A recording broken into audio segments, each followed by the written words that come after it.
Hey, this is WhyBeAre with BeamNG.drive, and today we're going to be taking a look at a vehicle mod. So let's go ahead and get started by loading up Grid Small Pure. Now let's go ahead and spawn up the vehicle I want to look at, which is located right here. Here is the car. It is a 1967 Shelby Cobra, and this one has a 427 in it, and you can tell because on the side there is the little logo that says 427, although the texture quality is a little low sometimes, so it's kind of hard to read it. It also seems to have some custom wheels that are gigantic, which gives it these little tiny rubber band tires.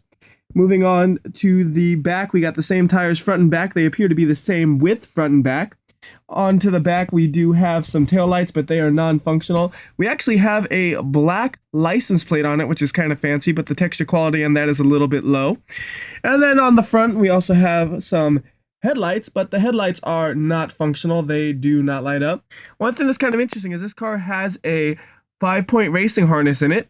And normally you would only see the regular lap belts in BeamNG.drive. This is the first time I've seen a car with the 5-point racing harness. Now it does have a steering wheel, but that steering wheel is non-functional. And interestingly enough, the tires do not actually rotate. They stay straight at all times. One thing that's kind of cool is if you hit a certain button, you can actually open the engine bay or open the hood so you can see the engine bay, and you can open the doors so you can see the inside of the car a little bit better. So let me click those buttons so you can see that. Fortunately, there is no animation when the doors and hood open. They just kind of pop open magically. And if you look at that engine, you can tell that is not the engine of a car that is driven very frequently. That looks like an engine that has been polished up for a show, and then they just truck it from one show to the next and be like, look how shiny my engine bay is. Now that the doors are open, though, you can see that there are some nice details on that. You got the handles on the doors, and on the floor, you actually have these floor mats that have the little Shelby logo on them. And then you also have a fire extinguisher in there as well. It's a nice wood grain on that steering wheel, even though it doesn't work. And then on the back, you also have another Shelby logo while we're on that topic. And then we have one last Shelby logo up here in the front.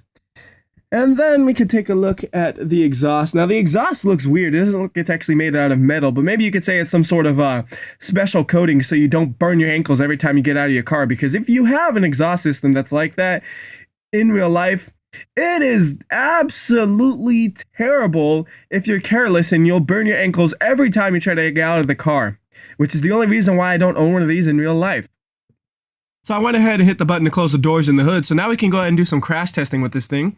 We can start off by just dropping a brick on it. So we could go ahead and do that. And that looks like it did no damage at all. And that was a pretty big drop. I'm going to go ahead and drop the brick again, just respawn it. And that didn't do anything. Let's try this one more time. I'm going to drop it from even higher now. Nothing. All right, you know what? We need to drop like 3 bricks at once maybe to do some damage to this. So I'll go ahead and try to do that. Wow. That car is durable, possibly unrealistically durable. It looks like there's not even a scratch even after dropping 3 bricks on it.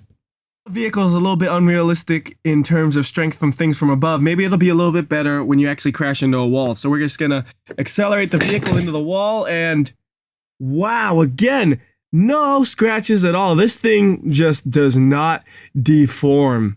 And it does not handle well either. Like I said, the wheels do not churn. So if you try to go left and right, it's just going to go straight. I'm going to hit the gas pedal right here and try to steer. And yeah, it just went forward. And I'm going to go ahead and hit the gas pedal in reverse and try to steer. It doesn't. It just doesn't steer. This car will only go in a straight line.